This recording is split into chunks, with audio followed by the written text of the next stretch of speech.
মাত্র 15,000 টাকা বাজেট সেগমেন্টে 90 হার্জের হায়ার রিফ্রেশের 50 মেগাপিক্সেলের ক্যামেরা সেটআপ এবং Unesoc T612 এর মতো পাওয়ারফুল চিপসেট দিয়ে Realme নিয়ে আসলো Realme C53। তো এই স্মার্টফোনটিতে কি স্পেসিফিকেশন অফার করছে মাত্র 15,000 টাকা বাজেট সেগমেন্টে, এই সকল বিষয় নিয়ে ইন ডিটেইলে কথা বলবো আজকের ভিডিওতে। তো মূল ভিডিও শুরু করার পূর্বে আপনাদের কাছে একটি রিকোয়েস্ট, যারা কিনা এখন পর্যন্ত চ্যানেলটিতে নতুন আছেন তারা অবশ্যই চ্যানেলটি সাবস্ক্রাইব করে পাশে থাকা বেল আইকনটি অন করে দিবেন। তো চলুন ভিডিওতে একটি লাইক দিয়ে মূল ভিডিও শুরু করা যাক। তো ফার্স্টে যদি এই স্মার্টফোনটির ডিজাইনের কথা বলি তাহলে একদম আইফোনের মতো ডিজাইন দিয়েছে এই জায়গায়। ফোনটির ব্যাক প্যানেলে ব্যবহার করা হয়েছে প্লাস্টিক বা পলিকার্বনেট, তবে তার ঠিক উপরে থাকছে বড় একটি ক্যামেরা বাম্প, আর এই ক্যামেরা বাম্পটা দেখতে একদম আইফোন 14 সিরিজের মতো।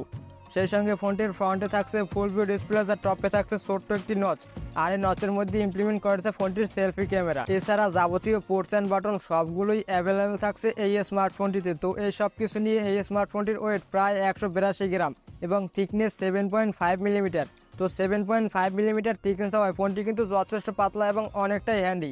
তবে এই জায়গায় বেশ বড় সড়ি ব্যাটারি দেওয়া হয়েছে, আর এই স্মার্টফোনটি কিছুটা বক্সিয়ার ডিজাইনের হওয়ায় দেখতে অনেকটাই প্রিমিয়াম মনে হয় এই স্মার্টফোনটি। ফোনটির ফ্রন্টে থাকছে 6.74 ইঞ্চের একটি 90 হার্জের IPS LCD ডিসপ্লে, যার রেজুলেশন ফুল HD প্লাস অর্থাৎ 1080x2400 পিক্সেল এবং PPI হিসাবে থাকছে 390 PPI। তো যেহেতু এটা একটি IPS LCD ডিসপ্লে সেহেতু এর কালার ও কন্ট্রাস্ট অনেকটাই ভিভিড পাওয়া যাবে, আর এই জায়গায় ফুল HD প্লাস হওয়ায় শার্পনেস অনেকটাই ভালো পাওয়া যাবে এই ডিসপ্লেটি থেকে। এছাড়া এই জায়গায় 90 হার্জের রিফ্রেশ রেট হওয়ার কারণে সোশ্যাল মিডিয়া ব্রাউজিং থেকে শুরু করে গেমিংও বেশ ভালোই একটি এক্সপিরিয়েন্স দেবে এই ডিসপ্লেটি। তো যারা কিনা মোটামুটি ভালোই কন্টেন্ট ওয়াচিং করে থাকেন তাদের জন্য বেশ ভালোই হবে এই ডিসপ্লেটি। আর এই ডিসপ্লেটির ব্রাইটনেস নিয়ে বলতে গেলে এই জায়গায় থাকছে 560 নিটসের পিক ব্রাইটনেস, যার ফলে আউটডোরও তেমন কোনো প্যারাই খেতে হবে না এই ডিসপ্লেটির ব্রাইটনেস নিয়ে।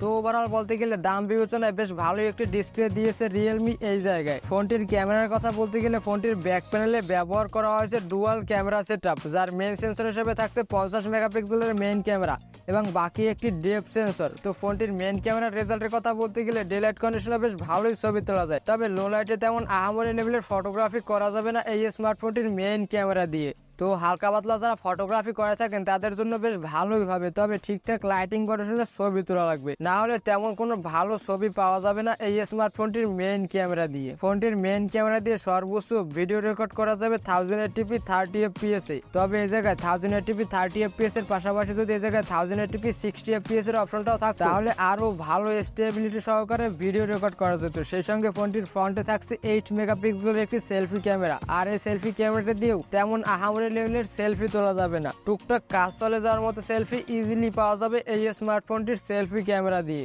ফোনটির সেলফি ক্যামেরা দিয়ে সর্বোচ্চ ভিডিও রেকর্ড করা যাবে 1080p 30 fps এ। তো ফোনটির ক্যামেরা সেটআপের কথা বলতে গেলে একদম এভারেজ মনে হয়েছে এই স্মার্টফোনটির ক্যামেরা সেটআপটি, কজ এই জায়গায় অবশ্যই একটি ম্যাক্রো সেন্সর অথবা একটি আলট্রাওয়াইড সেন্সর দেওয়া উচিত ছিল রিয়েলমির। ফোনটির পারফরমেন্সের কথা বলতে গেলে ফোনটি আউট অফ দ্য বক্স থাকছে Android 13 based on Realme UI T edition. তো এই জায়গায় রিয়েলমির কিন্তু একদম অরিজিনাল ইউআইটা ব্যবহার করেনি, আর তার কারণে একটা দিক থেকে বেশ ভালোই হয়েছে, কজ রিয়েলমির ইউআইটা অনেক ভারী। তো এই জায়গায় যে চিপসেটটা ব্যবহার করা হয়েছে ওই চিপসেটটা এত ভারী ইউআই চালাতে কিছুটা প্রবলেম হতে পারে, সেজন্য এই জায়গায় Realme UI T এডিশন ব্যবহার করেছে। আর এই জায়গায় রিয়েলমির ইউআই এর বেশ কয়েকটি ফিচার পাওয়া যাবে, তবে একদম ফুল ভার্সনের ফিচারগুলো পাওয়া যাবে না এই জায়গায়। তো এই স্মার্টফোনটিতে চিপসেট হিসেবে থাকছে Unesoc T612, যেটা কিনা 12 ন্যানোমিটার ফ্যাব্রিকেশনে তৈরি করা অক্টা-কোর প্রসেসর, আর এই প্রসেসরটি clock speed 1.8 GHz Cortex A75 এবং গ্রাফিক্স সেশনকে পাওয়ার করছে Mali G57। তো Unesoc T612 একদম এন্ট্রি লেভেল বাজেট সেগমেন্টের একটি চিপসেট, আর এই চিপসেটটি দিয়ে তেমন আহামরি কোনো পারফরমেন্সও আশা করা যায় না, তবে বাজেট বিবেচনায় বেশ ভালোই পারফরমেন্স দিয়ে থাকে এই চিপসেটটি। তো এই স্মার্টফোনটি দ্বারা গেমিং এর কথা বলতে গেলে ফ্রি ফায়ার গেমটা মোটামুটি প্লেয়াবল হলেও অন্য সব হাই এন্ডের গেম মোটো প্লে করা যাবে না এই স্মার্টফোনটি দিয়ে। এছাড়া আমরা রেগুলার ইউসেজে যে সকল অ্যাপ্লিকেশন ইউজ করে থাকি লাইক সোশ্যাল মিডিয়া হ্যান্ডেল থেকে শুরু করে ব্যাংকিং অ্যাপ্লিকেশন, তা অনায়াসে রান করা যাবে কোনো প্রকার ল্যাগ বা হ্যাং ছাড়াই। তো এই স্মার্টফোনটি থাকছে শুধুমাত্র একটি ভেরিয়েন্টই, আর তা হলো 6GB র্যাম এবং 128GB স্টোরেজ, আর এই ভেরিয়েন্টটির দাম বাংলাদেশ মার্কেটে রাখা হয়েছে 15,000 টাকা। তো 15,000 টাকা বাজেট সেগমেন্টে একটি এভারেজ প্যাকেজ বলা যায়। এই স্মার্টফোনটির ব্যাটারির কথা বলতে গেলে এই জায়গায় থাকছে 5000 mAh এর একটি হিউজ ব্যাটারি। তো যারা কিনা একদম হেভি ইউজও করবেন তারাও টেনে একদিনের কাছাকাছি ব্যাটারি ব্যাকআপ ইজিলি পেয়ে যাবেন এই স্মার্টফোনটি থেকে। আর তারা কিনা একদম বেসিক ইউজ করবেন মানে নর্মাল ইউজ করবেন, তারা 1 থেকে 1.5 দিনের মতো ব্যাটারি ব্যাকআপ অনায়াসে পেয়ে যাবেন এই স্মার্টফোনটি থেকে। আর এই ব্যাটারিকে চার্জ করার জন্য থাকছে 33 ওয়াটের একটি ফাস্ট চার্জার। এই চার্জারটি দিয়ে ফোনটি 50% চার্জ করতে অ্যারাউন্ড 31 মিনিটের মতো সময় লাগতে পারে। ফোনটির সিকিউরিটির কথা বলতে গেলে ফোনটিতে ব্যবহার করা হয়েছে সাইড মাউন্টেন ফিঙ্গারপ্রিন্ট সেন্সর, যেটা কিনা যথেষ্ট ফাস্ট অ্যান্ড একুরেট মনে হয়েছে আমার কাছে বাজেট বিবেচনায়।